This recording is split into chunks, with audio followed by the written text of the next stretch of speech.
question that has, as of yet, remained largely unanswered is why should aging studies scholars, literature studies scholars, study popular visual culture in general and TV and film in particular?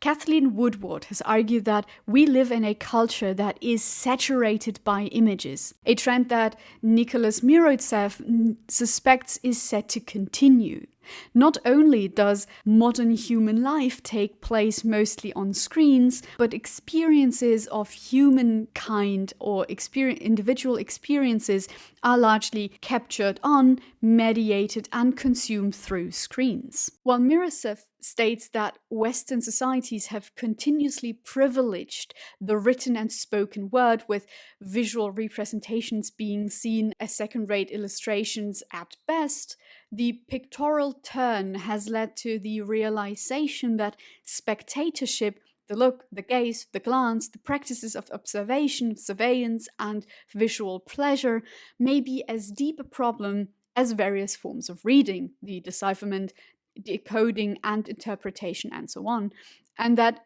the visual experience or visual literacy might not be fully explicable in the model of textuality. Apart from a general hostility to the image that has had lasting influence on Western thought, visual culture and the cultural products that are produced by it have had a number of criticisms leveled at it. Despite the negative or the largely negative assumptions that have been an undercurrent to the study of visual culture, visuality is significant beyond its continued presence in Western culture. Visuality, whether in art or in television or in virtual spaces, is not to do with just seeing or just looking, but it is always tied in with questions such as who or what is made visible, who sees what, how are images produced, by whom and for whom, and so on and so forth. As such, a study of visual culture also investigates complex interactional relationships of power. But not only are Western cultures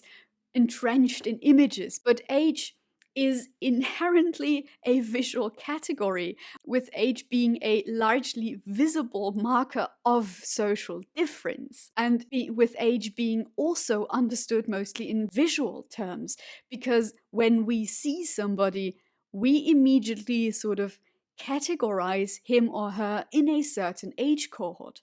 And as such, visual culture informs spectators of dominant cultural norms and power relations by rendering some things visible and hiding others.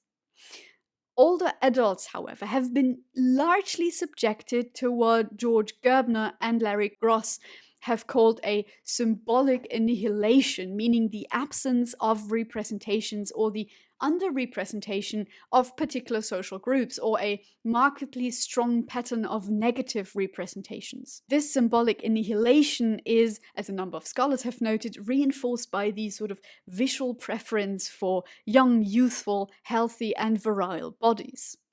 Thus, audiences are ultimately denied a look at the aging, ill, or disabled body, which implicitly polices bodily expressions of older adults, a form of policing that may extend to the off-screen lives of older adults. The sight of the aging body is treated as a somewhat visual taboo, an antithesis of attractiveness and sexuality, reiterating Susan Liddy's assumption that old bodies should be covered up to allow for a comfortable distancing. They should be prevented from telling stories of getting old, or indeed stories of being sexual. While older characters may have over the time moved from the margins of representation, the same cannot be said for the aging naked body, a body that is still firmly relegated to a so-called blind spot of representation, that horizon which is implied but not seen. It seems, as Don Charles has argued,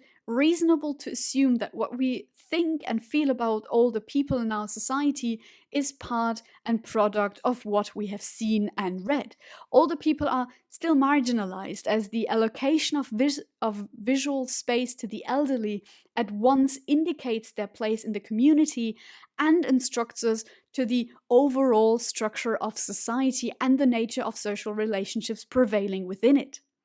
Visual culture in regards to later life is, however, significant in a number of ways. While visuality cannot take the place of politics, activism, community building, and interpersonal forms of support, there can be no doubt that mediated representation is a key form of social and political recognition that indicates the relative social worth of a particular group of people.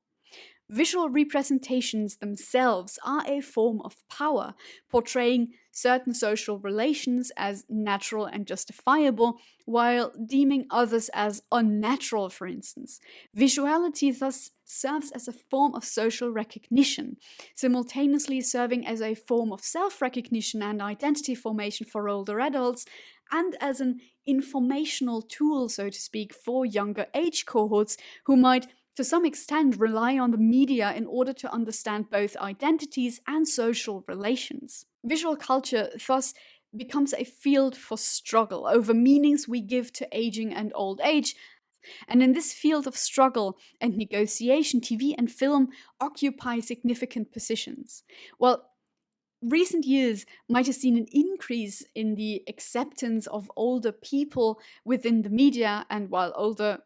characters have featured more and more in popular media, this does by no means entail a more diverse portrayal of later life and age in visual media. In this context, Malcolm Johnson's statement, even if it's from the 1980s, still rings a little too true when he writes, "Why is it that in a society where nearly 1 person in 5 is over retirement age, older people are virtually absent from our television screens? Except in stereotyped roles, older adults are very rarely included in adverts, and when presented on the small screen, all too often they are misrepresented as poor, decrepit, sick, stupid, and asexual. Yet audience research shows that old people form the most loyal and attentive section of the viewing public." Johnson's answer to this question is simple. It's ageism, as producers prefer to present younger adults on screen, while, for instance, comedy programs the producers of comedy programs felt more comfortable to simply roll out the stereotypes for a laugh. Older characters, both as protagonists and minor characters, are used as conduits for comic relief, exploiting stereotypes of physical, cognitive, and sexual ineffectiveness. They are shown in archetypical roles, simply signifying what they've lost and what youth has, value traits such as attractiveness, health, creativity, brains, charm, articulateness, efficiency, sensitivity, and promise, not only in terms of stable possession of cultural capital, but an accumulation of it. Not only that, other scholars have argued that apart from stereotypical role casting, visual representations of older characters were and still are hard to come by, as older adults on screen are found in the so-called space of, a blind spot of representation, that horizon which is implied but that is not seen. And while such an argument rings somewhat true, Andrew Blakey argued in the late 1990s that older adults appeared more and more often on screens, even if the frequency of such appearances is nonetheless lower than justified by their position in the population. This trend of a silvering of the screen has only gained traction since then, with more and more older adults appearing not only in minor roles, but as the protagonists of high-profit movie and television productions. More so, Josephine Dolan and Sally Chivers note that the silvering of the screen happens on multiple levels. On the one hand, the silvering refers to an aging audience that has started to be significant to box office numbers.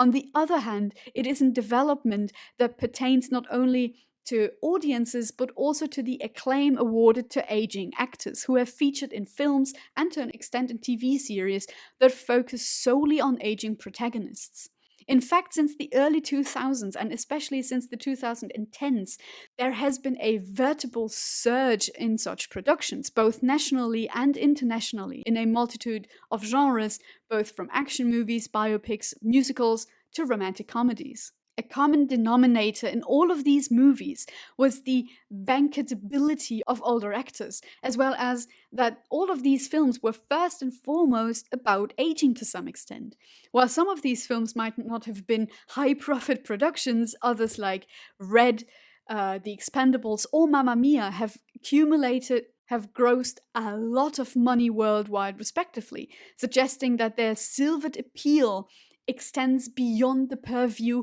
of the older audience sector. The rise as well as the success of movies featuring older characters seemingly belies the idea that older adults are generally disregarded in visual representations. While it might be still valid to echo Blakey and state that the frequency of older adults on screens is lower than their proportion in the population, the notion that the experiences of older adults are largely underexplored seems obsolete. Yet what is nonetheless notable is the scope of experiences that are being portrayed. Most of the films focus largely on heterosexual, monogamous, sometimes potentially long-term relationships, with only very few movies touching upon illness, dementia, non-heteronormative ways of living, widow or widowerhood, or even later life sexuality. It would be all too easy to state that a similar trend can be traced in television. It is certainly the case that there has been a silvering of the small screen also, as the television landscape has seen a slight increase in series featuring older adults as main characters during the last decade, with eminent examples being The Old Guys Still Game, Grace and Frankie, Love and Marriage, Vicious, Transparent, Boomers, Last Tango in Halifax, Hold the Sunset, or The Kominsky Method. Not only that, but these series have received critical acclaim and have drawn a wide and diverse viewership, showing that series such as these are not necessarily geared towards older audiences, but appeal to younger and older age cohorts similarly. However, this only presents part of the whole picture, as some TV series featuring older characters such as The Golden Girls or Dad's Army, Open at All Hours, Waiting for God, One Foot in the Grave as Time Goes By, and so on, have not only been long-running, repeatedly on reruns, made available via syndication, have featured on Britain's Best Sitcom list, and so on, and have drawn repeatedly large viewerships throughout their runtime and beyond, but they have mostly been produced during or before the 2000s. As such, while Blakey's argument that the late 1990s and early 2000s saw an increase in the presence of older characters on screen, the same argument cannot be directly applied to the small screen. While older adults have certainly been present on the small screen in major roles over a long period of time, such a characterization is yet again very much restrictive. Even if bankable older adults such as Ian McKellen, Alison Steadman, or John Cleese have had their share in turning in profit, thus silvering the small screen on a financial level, TV series have nevertheless remained less implicated in what Chivers and Dolan perceive as the silvering of the screen. As such, older adults at work, for instance, as politicians, detectives, or religious leaders, might still occur comparatively frequently,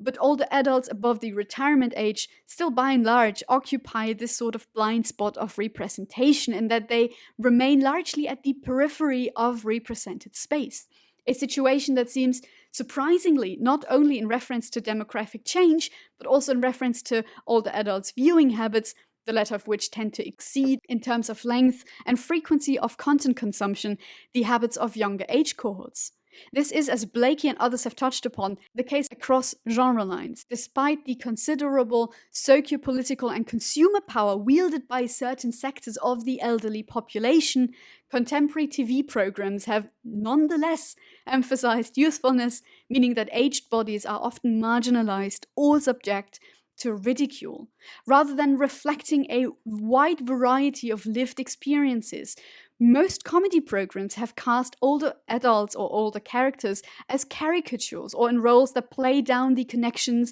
between old age, disability, ill health, and death, partly reinforcing the idea that such matters should not be exposed to public view, but should rather be looked after discreetly and privately. In contrast, drama or serious programs have offered images that run counter to this representation, in that they generally depict them as increasingly suffering from some form of ill health or disability, showing them to be ill, incapacitated, senile, lonely, dependent, passive, and unproductive individuals. Thus, it seems all too easy to simply echo Woodward, who stated that our culture in general, and the television and film landscape in particular, has as of yet not succeeded to create persuasive, differentiated representations of aging, later life sexuality, the aging body, and so on. Even though TV series have certainly been implicated in the perpetuation of stereotypical representations, television, due to its changes in programming and the TV consumption practices, new forms of seriality, the increase of life expectancy rates, or the aging of popular actors, has shifted its focus to a more in-depth exploration of aging experiences. That does not mean, however, that negative portrayals are necessarily completely absent, far from it. However, images of active or remarkably youthful elderlies have begun to offset such negative descriptions. Images that show it is all right to be old, even if it's often interconnected with the imperative that older adults also have to remain physically young and attractive. The small screen, or the silvered small screen, provides the viewer with an older age that appears to be, if not avoidable, but then at least manageable. While the problematic nature of such positive representations has been noted before, portraying older adults as fit, active, healthy, and engaged, and making note to show these ideals as very much achievable has paved the way for a markedly different articulation of later life. Not only have series which are first and foremost about aging started to experiment with visualizing the passage or disruptions of time, such series have also sought to portray age and older age as a phase of life worth living, despite or even because of these limitations and challenges. These comparatively recent visualizations, for instance in Grace and Frankie or Transparent, of the aging process are, as By the Way has argued, noteworthy insofar as they create expectations of what it is to be a person of a particular age. And thereby they serve an instructive purpose in that they not only direct the way we see age, but they also suggest ideals towards which individuals are encouraged to strive. What is significant concerning the influx of these more affirmative cultural representations of aging is that the arena of visibility that these representations provide has been introduced not necessarily in drama series, but rather in humorous series, most of which can be actually classified as sitcoms.